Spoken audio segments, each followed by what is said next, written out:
저는 오늘 히브리서 10장 말씀을 중심으로 예수 보혈에 힘입어라는 제목으로 말씀 나누겠습니다. 한번 저를 따라 볼까요? 예수님의 보혈을 힘입어.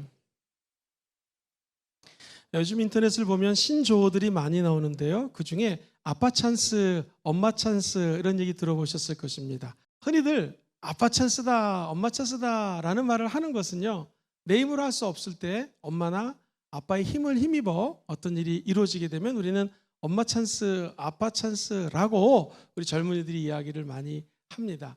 자, 그렇다면 우리 예수 믿는 사람들, 기독교인들은 이 아빠 찬스, 엄마 찬스 어떻게 해석해야 될까요? 아빠가 아무리 돈이 많고 명예가 있다 할지라도 우리가 범한 죄 문제, 우리가 이 땅에 살면서 수없이 만나는 인간의 내면의 갈등들, 이런 문제 해결해 줄 수 없습니다. 우리 아무리 부모님이 뛰어난 분이라 할지라도 성령 충만함 받는 거, 심지어 목회자 자녀로 태어나도 성령 충만함은 내가 기도하고 내가 받는 것이지, 부모님이 기도해 주신다고 우리 자녀가 성령 충만함 받는 것은 아닙니다. 사랑하는 성도님들, 우리 내 몸이 병이 들었어요. 우리 부모님 너무나 부자라서 세계 최고의 병원에 입원시킬 수는 있겠지만 생사화복을 주관하시고 이 병을 치료해 주시는 분은 오직 하나님밖에 없습니다. 그래서 우리 예수 믿는 사람들은 아빠 찬스, 엄마 찬스가 아니라 바로 예수 찬스를 누리며 사는 사람들입니다. 그분은 누구신가? 아무 죄도 없는 분이 십자가에서 홀로 외로움을 담당하시면서 죽기까지 저와 여러분들을 사랑해 주셨습니다. 십자가를 바라볼 때마다 저와 여러분들이 짓는 이 죄가 얼마나 무서운 것을 깨닫게 되고요, 우리 하나님의 사랑이 얼마나 큰지를 알게 된다는 것이죠. 오늘 예수 그리스도의 십자가 보혈의 공로를 힘입어 저와 여러분들에게 새로운 소망과 담력과 힘이 솟아나는 예배가 되기를 주의 이름으로 축원드립니다. 도대체 우리는 예수님의 보혈의 공로를 힘입어 무엇을 얻을 수 있을까요? 첫 번째, 담력을 얻습니다. 시작! 담력을 얻습니다. 오늘 본문은 10장 19절 이렇게 말씀을 시작합니다. 그러므로 형제들아, 우리가 예수의 피를 힘입어, 그 다음 같이 읽어볼까요? 시작! 성소에 들어갈 담력을 얻었나니. 예수 피를 힘입어서 성소에 들어간다는 것입니다. 아니 목사님, 오늘날 이렇게 성전에 아무나 들어와서 예배를 드리는데 성전에 들어가는 것도 담력이 필요합니까? 이 구약에는 얘기가 틀립니다. 성소에 들어갈 담력을 얻는 것이요, 하나님의 성전에 법궤가 있는데 이것을 깨끗하지 않은 부정한 사람들이 바라봤을 때 즉사합니다. 죽습니다. 예를 들면 사무엘상 6장 19절 20절에 이런 말씀이 나와요. 야훼의 궤, 이 성막에 있는 하나님의 법궤를 들여다본 까닭에 그들을 치사 5만 70명이 죽은지라. 이 거룩하신 하나님 앞에 누가 능히 서리요. 벳세메스 백성 중에서 하나님의 법궤를 들여본 사람들이 있었는데 이 사람들에게서 5만 70명이 죽습니다. 그래서 사람들이 이야기하기 시작합니다. 도대체 하나님의 임재 앞에 설 수 있는 사람이 누굽니까? 함부로 하나님의 임재 앞에 설 수가 없었고 하나님 성소에 들어갈 수가 없었습니다. 오직 이 성소에 들어가려면 피를 가지고, 피를 통해서 성소에 들어갈 수가 있습니다.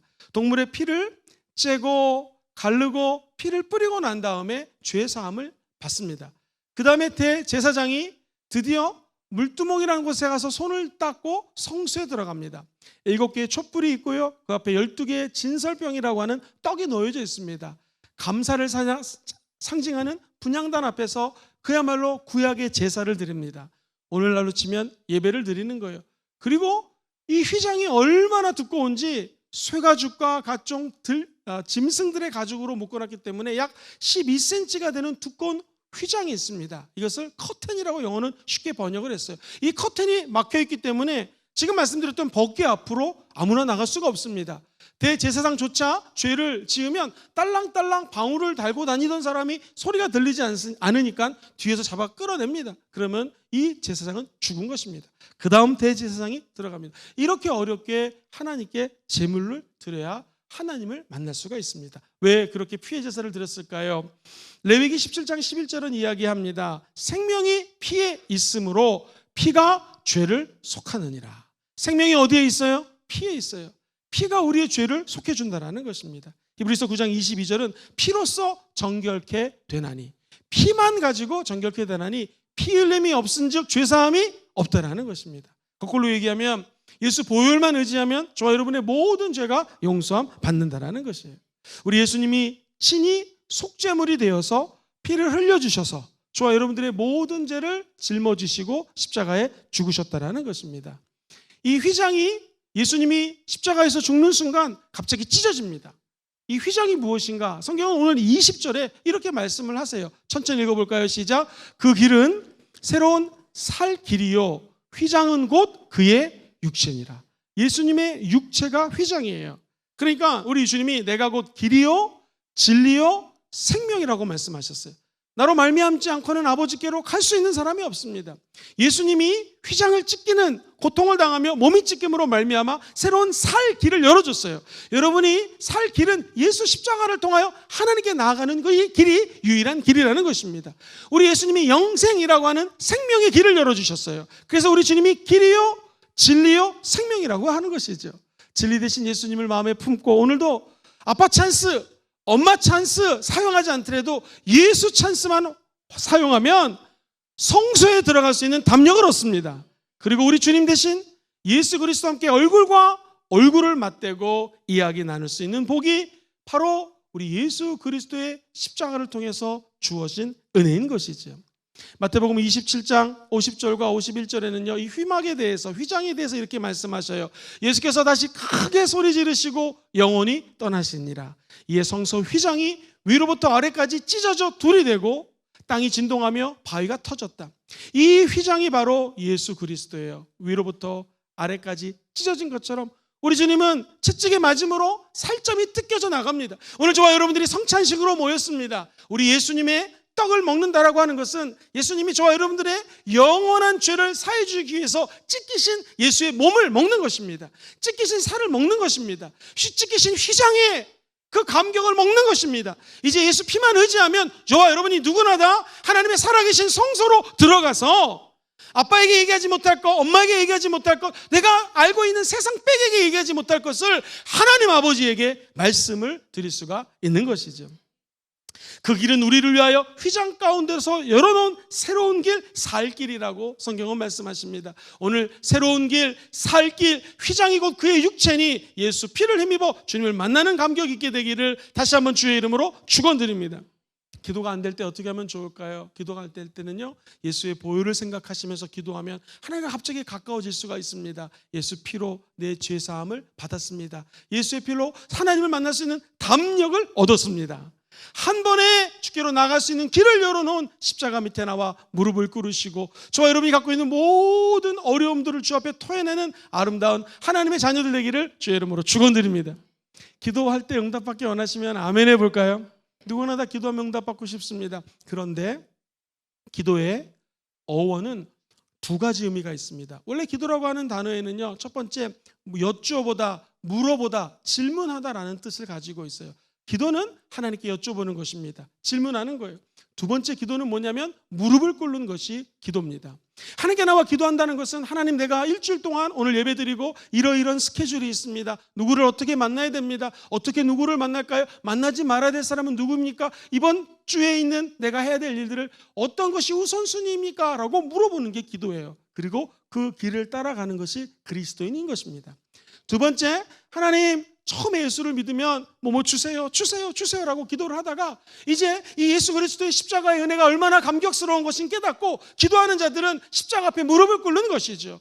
내가 예수를 1년 전에 믿었는데 또는 성령을 2년 전에 받았는데 내가 성령을 이렇게 체험했는데도 불구하고 내 안에 죄성이 있습니다. 더럽고 부족한 것이 있습니다. 주여 나를 불쌍히 여겨 주시옵소서라고 주 앞에 무릎을 꿇는 것이 기도인 것입니다.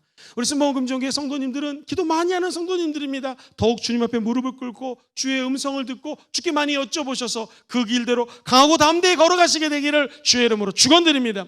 하나님의 음성을 듣고 달려가는 길은 사람들이 손가락질해도 사람들이 무시해도 결국 그 길 끝에는 영광이요 합력하여 선을 이루게 될 것이요 역전의 하나님이 기적을 베풀어 주실 줄 믿습니다.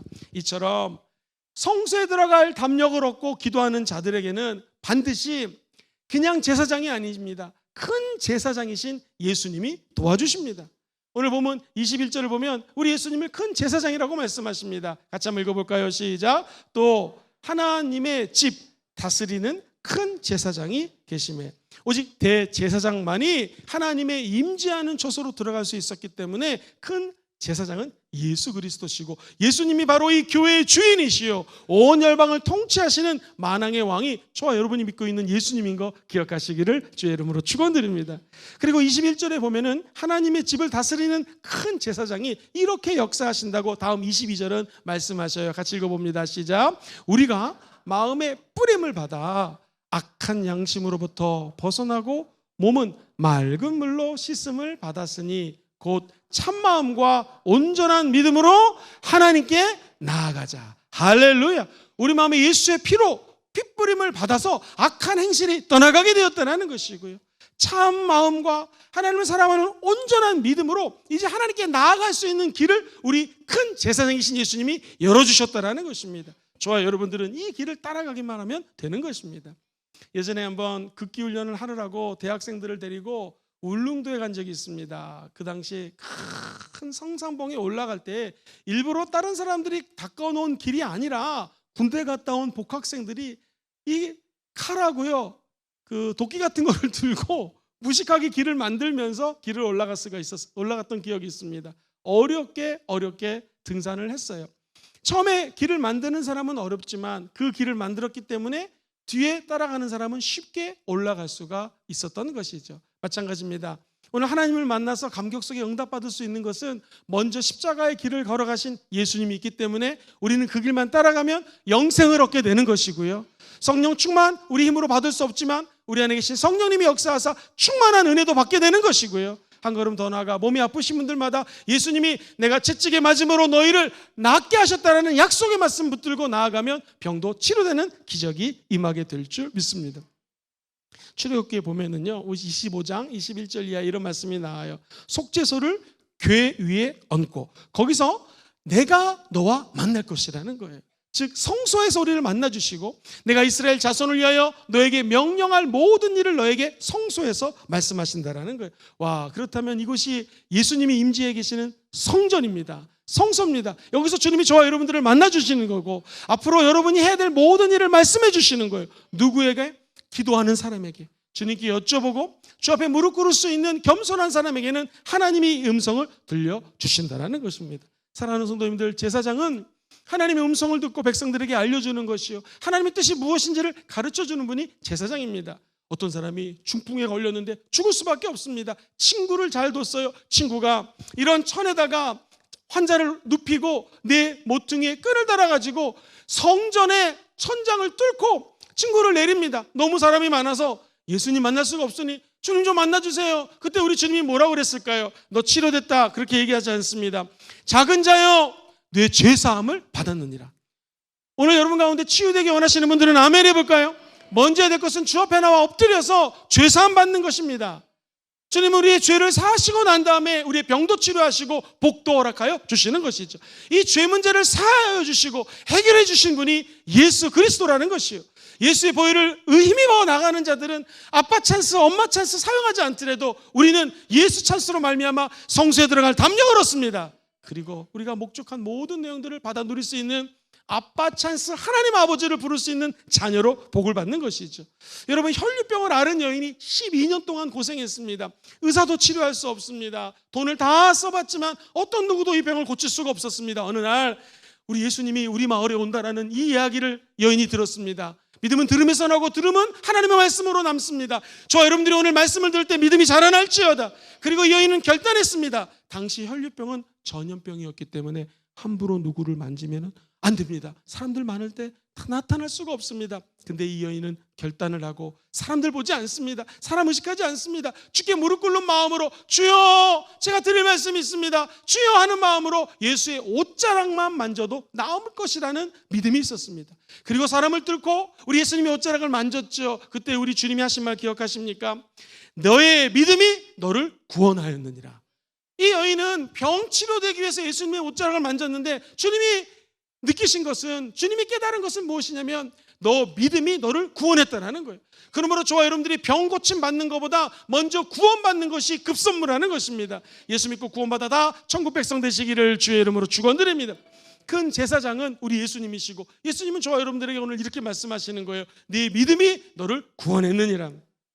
사랑하는 성도님들, 이것을 좀 신학적으로 연결을 시키면 예수의 피뿌림이라고 하는 것은 침례랑 연결이 되어 있어요. 침례는 물침례, 불침례, 성령침례. 시작! 물침례, 불침례, 성령침례. 성경에 나오는 세 가지 침례예요. 물침례 안 맞는 분은 다 받으십시오. 내가 예수와 함께 물속에 풍덩 빠져서 과거의 것들이 죽고 예수와 함께 부활하는 것이 물침례의 정의입니다. 사도행전 22장 16절 보면 침례를 받고 너희의 죄를 씻으라. 즉 예수의 핏부림을 받고 우리의 죄가 씻겨진다는 것을 상징적으로 이야기하는 것입니다. 마가복음 16장 16절은 얘기합니다. 믿고 뭐를 받는 사람? 침례를 받는 사람. 무엇을 얻어요?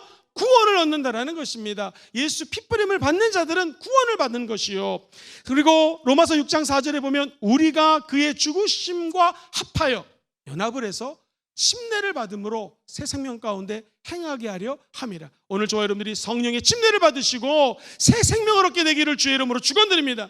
예수의 핏부림을 체험하심으로 말미암아 하늘 문이 열리고 하늘의 영광 가운데 성령 침례받아 성령과 동행하고 성령과 연합하는 은총이 있게 되기를 예수의 이름으로 축원드립니다. 그래서 베드로는 예수의 이름으로 침례를 받아라 고 얘기하고 난 다음에 너희가 죄사함을 받을 것이요 성령을 선물로 받을 것이라고 얘기합니다. 침례는 예수의 보혈이 우리 영혼 속에 뿌려지는 거예요. 오늘 성찬식을 대할 때 예수 흘리신 피를 상징하는 잔을 마십니다. 그 포도주가 우리 영혼 속에 들어와서 우리 영혼을 적시고 우리 죄 문제, 하나님께 나아가게 가로막는 모든 장애물들로부터 벗어나는 은총이 이 자리에 함께 하시기를 주의 이름으로 축원드립니다. 큰 제사장이신 예수님이 지금 이곳에 와 계십니다. 두 팔 벌려 여러분을 위로하고 사랑하고 안아주시기를 원하는 것이에요. 히브리서 기자는 7장에 이렇게 고백을 합니다. 25절 이하를 보면 그러므로 자기를 힘입어 하나님께 나아가는 자들을 온전히 구원하실 수 있으니 그 다음 같이 읽어봐요. 시작. 이는 그가 항상 살아계셔서 그들을 위하여 간구하십니다.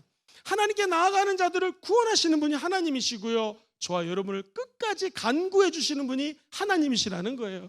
예수 믿으면 우리 안에 성령님이 거하시거든요. 성령님은 예수 그리스도와 함께 십자가에서 죽고 성령 하나님이 우리 가운데 예수를 믿는 자들마다 임재해 주시는 분이 예수의 영 성령님이십니다.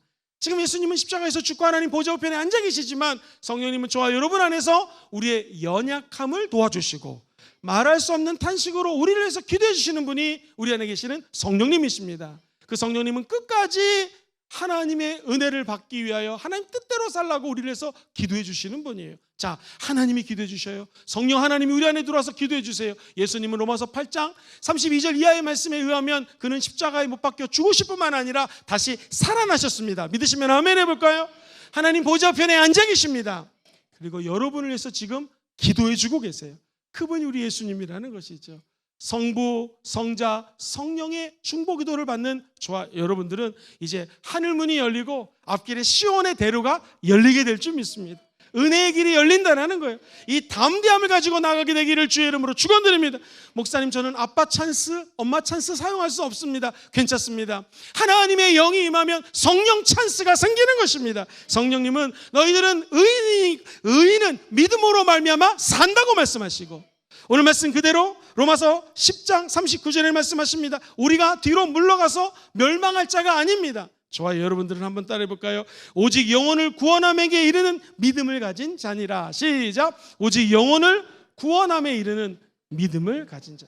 우리 믿음 가지고 우리만 하나님의 자녀로 축복을 받는 것이 아니라 믿지 않는 영혼들에게 예수님을 증거하여 수많은 영혼들이 구원받는 은총이 있게 되기를 예수님의 이름으로 축원드립니다. 큰 두 번째입니다. 그리고 이게 마지막 두 번째입니다. 예수 보혈을 통해서 우리가 담대함을 얻었습니다. 두 번째, 예수 그리스도의 보혈을 힘입어 저를 따라해 볼까요? 소망을 굳게 잡습니다. 소망을 굳게 소망을 부여잡을 수 있는 것. 사실 이 세상에도 소망이 없습니다. 친구들에게도 소망이 없습니다. 심지어 이 세상에 있는 모든 물질에도 소망이 없습니다. 저와 여러분의 유일한 소망은 예수 그리스도의 십자가라는 것이에요. 오늘 성경 히브리서 본문 10장 이렇게 23절에 이야기를 합니다. 같이 읽어볼까요? 시작. 또 약속하신 이는 미쁘시니 우리가 믿는 도리에 소망을 움직이지 말며 굳게 잡고, 소망을 움직이지 않고 굳게 잡게 되기를 주의 이름으로 축원드립니다. 소망이 무엇인가? 예수 십자가를 통하여 나를 바라보는 것이 소망입니다. 나는 누구인가? 십자가를 통해서 나를 바라볼 때 소망이 생기고 비전이 생겨요. 여러분의 가족을 여러분의 눈으로 보지 마시고 십자가를 통해서 보면 거기에 비전이 있고 소망이 있는 것입니다. 목사님 좀 구체적으로 얘기해 주세요. 나도 소망 가지고 살기 원하는데 어떻게 하면 소망을 붙들고 살아갈 수 있겠습니까? 성경은요, 서로 돌아보고 사랑으로 격려하라고 이야기합니다. 한번 따라해 볼까요? 서로 돌아보며 사랑으로 격려합니다. 이게 소망을 부여잡는 방법이에요. 본문 24절 그 다음 절에는 이렇게 기자가 말씀합니다. 같이 읽어볼까요? 시작. 서로 돌아보아 사랑과 선행을 격려하며. 서로 돌아본다라는 것은 깊이 관심을 갖는 것입니다. 이분이 얼마나 힘든지 어려운지를 한번 생각해 보는 거예요. 그래서 믿음에 대해서 이야기가 난 다음에 소망에 대해 언급을 하면서 구체적으로 서로를 돌아보라는 것입니다. 저와 여러분들은 예수님이 핏부림으로 말미암아 한 가족이 되었습니다. 그렇다면 부모가 자식을 돌아보듯 우리 원리더들이 여러분들을 돌봐주고 계시는 것이고 서로가 서로를 돌아보며 격려하라고 말씀합니다. 제가 어저께 책을 읽었더니 좀 깜짝 놀랐습니다. 우리나라의 2021년 통계 자료에 의하면 1인 가구가 무려 34%예요. 즉 엄청나게 많은 가구 수 중에서 100가구가 있다면 그중에 34가구가 혼자 사는 가정이라는 거예요. 이 놀라운 것이 2023년도에는 약 36%가 되고 2050년도에는 약 40%까지 올라갈 것 같다는 것입니다. 자, 그렇다면 1인 가구 혼자 사는 사람들 2명이 살면 2인 가구인데 1인 가구와 2인 가구 2022년 통계를 봤더니 놀랍게도 63% 가까이가 1인 가구, 2인 가구라는 거예요. 이것을 우리나라 국가적인 통계인데 우리 교회로 한번 가져오 보겠습니다. 그렇다면 우리 순복음 금정교회에도 혼자 사시는 분이나 2명 사는 가정이 50% 이상이라는 거예요. 그럼 이분들은 외로움과 그리고 경제적인 어려움과 피곤함에 노출되어 있다는 것입니다. 이분들을 도와줄 분이 누군가? 바로 우리 성도님들이라는 거예요. 어떻게 좋아하는가? 서로 돌봐주고 서로 격려하라는 것입니다. 이 세상에서 가장 값진 돌봄은 격려예요. 한번 따라해볼까요? 할 수 있다, 하면 된다, 해보자라는 거예요. 이 야구 경식 같고 생존자만 살아남는 이 서바이벌 게임 같은 이 상황 속에서 우리들 해야 될 일이 있습니다. 그것은 예수의 사랑으로 끝까지 소망을 주는 것이고 격려하는 것입니다. 이 세상에 위인들이 많지만 아마 이렇게 넓은 분야에서 업적을 남긴 사람은 없을 것입니다. 레오나르도 다빈치라고 들어보셨죠? 이분은 원래 화가입니다. 우리가 잘 알고 있는 모나리자라는 그런 그림을 스케치했죠. 그리고 또 의사입니다. 인체를 얼마나 연구를 했는지 인체도 혹시 보신 분 계십니까? 뛰어난 인체에 대한 의사 선생님과 같은 견해를 갖고 있었고요. 다 천동소를 주장할 때 지동소를 이야기할 정도로 탁월한 과학자였습니다. 잠수함을 설계했는데 오늘날 잠수함을 만드는데 이 다빈치가 만든 엄청난 그 역량이 잠수함에 담겨져 있다고 합니다. 자전거를 갖다가 도면을 그려놨는데 오늘날 페달과 기아를 그려놨습니다. 엄청난 사람입니다. 그런데 이 다빈치가 사실은 고아예요, 고아. 그러니까 아빠 찬스, 엄마 찬스를 쓸 수가 없는 사람입니다. 그런데 이 다빈치를 돌봐줬던 분이 할머니예요. 할머니가 매일 이 아이를 안아주면서 귀에다가 이렇게 얘기했습니다. 들어보세요. 너는 무엇이든지 할 수 있어. 할머니는 너를 믿는다. 매일매일. 할머니가 돌아가시는 날 전날까지도 손자를 끌어안고 한 말은 나는 너를 믿는다. 너는 무엇이든지 할 수 있어 라고 격려한 것입니다. 사랑하는 성도님들, 우리 순복음 금종교회 다음 세대 해줄 수 있는 것들이 많이 있겠죠. 뭐 게임 기구를 사주고 아름답게 성전을 꾸며주고 커피숍을 만들고 다 필요합니다. 그런데 다음 세대들에게 우리가 줄 수 있는 것은 뭐냐면 격려입니다. 사랑입니다. 그들에게 용기를 주는 것입니다. 저는 믿습니다. 지난 35년 동안 하나님께서 이렇게 부흥시켜준 교회가 앞으로 35년 뒤에는 다음 세대들 때문에 더 큰 부흥을 일구기를 주의 이름으로 소망하고 믿습니다. 오늘 우리 청년들 젊은 세대가 우리 교회 앞으로 장로님이 될 거고 권사님이 될 것입니다. 할렐루야. 그리고 그들이 우리가 일하는 것보다도 더 하나님 일을 열심히 잘할 것을 확신합니다. 그 이유는 지금 저와 여러분들이 우리 청년 세대를 향하여 격려하고 용기를 주고 힘을 북돋아 주기 때문인 줄 믿습니다.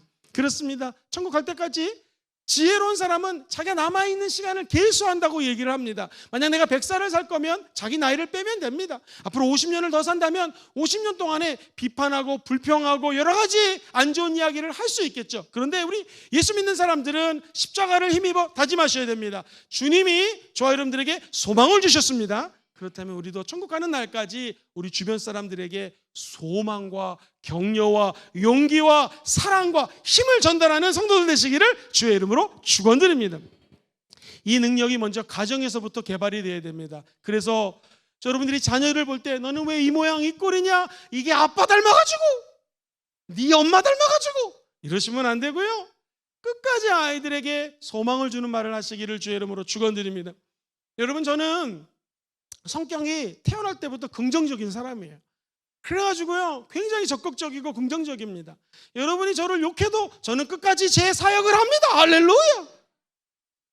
근데 저같이 이렇게 긍정적인 사람도 우리 성도님들이 가끔 용기를 주는 문자를 보내요. 얼마나 힘이 나는지 모릅니다. 이런 유형의 사람도 그 문자를 보고 힘을 얻는데, 소심하고 힘들고 1인 가구 2인 가구 세상에서 낭망하는 분들에게 저와 여러분들이 끝까지 말로 문자로 안아주면서 소망을 주시기를 주의 이름으로 축원드립니다.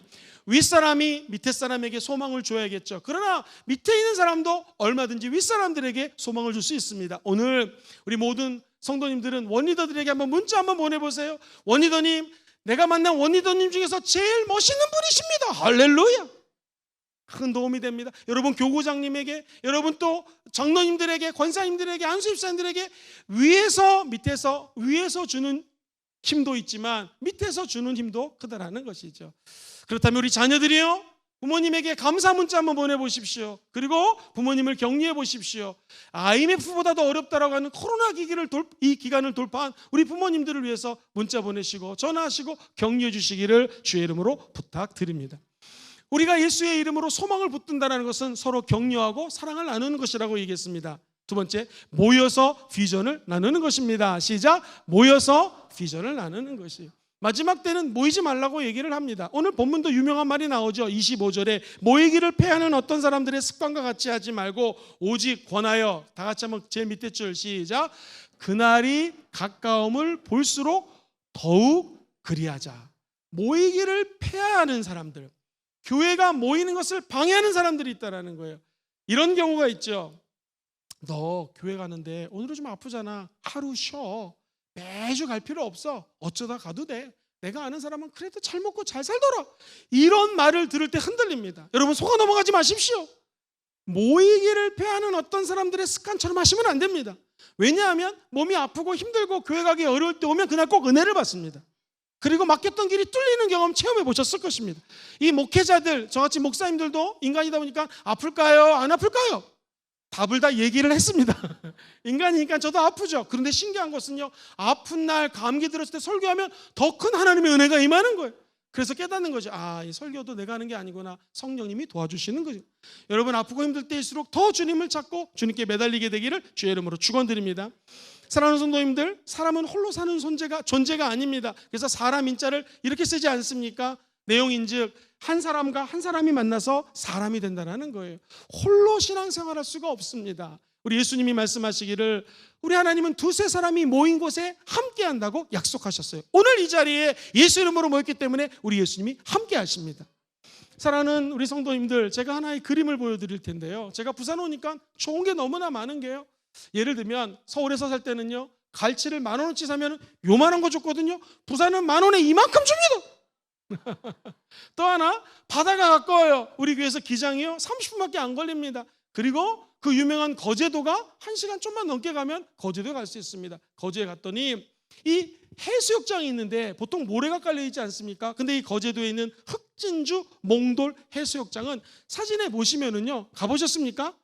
자갈이 있는데 얼마나 아름다운지 모릅니다. 얘네가 그냥 동글동글하게 아주 예뻐가지고요, 떡두꺼비 같이 아주 예쁜 자갈들이 있어요. 저 조약돌로 유명한 바닷가, 저게 어떻게 생겼을까요? 태양빛에 반사되어 빛나는 동군 저 조약돌을 보면 예술작품 같습니다. 그런데 저 예술작품이 그냥 된 것이 아니라 저렇게 파도가 치면은요, 조약돌끼리 부딪힙니다. 그러면 처음에 이 돌들은 뭐가 났습니다. 울퉁불퉁했어요. 근데 서로 부딪힙니다. 파도가 또 빠지면서 부딪힙니다. 들어오면서 부딪힙니다. 하도 부딪히니까 둥글둥글둥글해진 거예요. 옆 사람 인사할게. 어쩜 이렇게 둥글둥글 하십니까? 시작. 어쩜 이렇게 둥글둥글 하십니까? 이 메시지는 무엇입니까? 모나지가 않고 둥글둥글하게 살아가는 진짜 그리스도인으로 점점 예수를 닮아간다는 거예요. 혼자서 이렇게 될 수가 없습니다. 자꾸 소그룹에 들어가셔야 돼요. 그래서 나랑 다른 사람 만나가지고 이분은 이렇게 생각하는구나. 때로는 상처도 받고 상처도 주면서 그 안에서 둥글둥글 아름다운 하나님의 걸작품으로 변화되는 줄 믿습니다. 누가 여러분을 걸작품으로 만듭니까? 예수님이 만드십니다. 누가 여러분을 걸작품으로 만듭니까? 주변에 있는 사람들이 여러분을 걸작품으로 만들어주고 도와준다는 거예요. 그래서 굉장히 역설적이지만 함께 모일 때 소망의 항구로 인도함을 받습니다.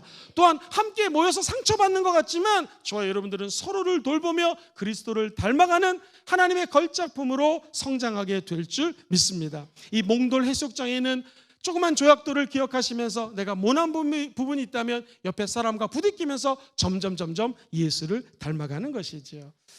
빌레몬서는 사도 바울이 감옥에서 로마에 있는 감옥에서 글을 적었습니다. 거기에는 한 성도가 그 평안함을 다른 사람들에게 전해줬다는 이야기를 듣고 이렇게 성경에 기록합니다. 형제여, 성도들의 마음이 너로 말미암아 평안함을 얻었으니 내가 너의 사랑으로 많은 기쁨과 위로를 받았노라. 우리 예수님이 저와 여러분을 바라보면서 너의 사랑으로 말미암아 많은 위로와 사랑을 받았노라고 오히려 우리 주님이 고백하는 역사가 있었으면 참 좋겠습니다. 저도 우리 교회 아버니 소그룹으로 모여서 사랑과 은혜가 넘치는 성도들을 보니 힘이 납니다. 더욱더 우리가 모이기를 힘쓰시고 이 마지막 때 모여서 다른 사람 흉보는 것이 아니라 비전을 나누는 공동체가 되기를 주의 이름으로 축원드립니다. 저는 기도합니다. 우리 교회에서 모이는 소그룹뿐만 아니라 어느 곳에서 모이든지 그곳에 하나님의 나라가 임하게 될 줄 믿습니다. 우리 교회에서 훈련받은 다음 세대들이 정치, 경제, 문화, 사회의 리더십으로 우뚝 서는 날이 오게 될 줄 믿습니다. 그들을 통하여 시온의 대로가 열리고 예수 그리스도의 보혈 때문에 하나님의 영광에 담력을 얻는 역사들이 우리 성도들 때문에 나타나게 될 것입니다. 그리고 우리 때문에 모든 영혼들이 소망을 굳게 잡는 기적이 일어날지어다. 오늘 이 얘기를 하면서 말씀을 좀 정리하겠습니다. 교회문화연구소에서 실직하신 분들을 위해서 이런 조언을 했습니다. 첫 번째, 어려우면 실직이라는 게 너무나 어려운 상황 아니겠어요? 기도할 수 있는 분들에게 그 이야기를 하라는 거예요. 이웃에게 기도 제목을 나눠주고 함께 기도할 때 또 다른 길이 열린다는 거예요. 두 번째, 이야기를 나누다 보면 장로님 내가 지금 이렇게 어렵습니다 하면 우리 장로님들, 권사님들 인생의 산전수전을 겪었잖아요. 나도 실직할 때가 있었고 주변의 사람들이 어려울 때가 있었는데 하나님이 우리를 이렇게 도와주신다라고 간증하게 된다는 거예요. 여기 있는 분들 가운데 지금 어려운 당한 분 계십니까? 제가 선포합니다. 그 일을 예수의 보혈 때문에 담대하게 이기실 줄 믿습니다. 그리고 앞으로 여러분에게 다가오는 수많은 사람들에게 상담해 주시는 은혜가 있을 것입니다. 실직을 했다. 절대 사람들을 피하지 말아라. 그리고 다시 한번 올 기회가 있을 테니까 올 기회를 위해서 준비하라. 시작. 올 기회를 위해서 준비하라는 거예요. 이 말의 핵심은 무엇입니까? 사람 피하지 말고 만나라는 것입니다. 어려울 때일수록 서로를 위해서 기도해 주시고 용기를 나눠주는 저와 여러분 되시기를 다시 한번 우리 예수 이름으로 축원드립니다. 말씀 정리합니다. 예수의 보혈, 교회 나올 때마다 우리 목사님이 맨날 예수 보혈 하는데 오늘 히브리서 기자는 우리에게 예수 보혈을 통하여 한번 따라 볼까요? 담력을 얻게 합니다. 무슨 담력입니까? 성소에 들어갈 수 있는 담력을 얻습니다. 그리고 저와 여러분들이 성소에만 들어가면 큰 제사장이 있어요. 그분이 누구시라고요? 예수님이 도와주십니다. 두 번째, 소망을 얻는데요. 성경은 주님 주시는 소망을 굳게 잡으라고 얘기를 합니다. 다른 거 다 놓쳐도 주님 주시는 소망 놓치지 마십시오. 그 소망이 무엇인가? 어떻게 소망을 내가 계속 잡을 수 있는 것인가? 나만 잡는 것이 아니라 서로를 돌아보며 사랑으로 격려하는 것입니다. 사랑으로 칭찬하는 것입니다. 그리고 한 걸음 더 나아가서 모임을 패하게 하는 사람들의 악한 습관처럼 하지 마시고 모여서 여러분이 갖고 있는 소망, 그 비전을 나누는 아름다운 공동체가 되시기를 주의 이름으로 축원드립니다.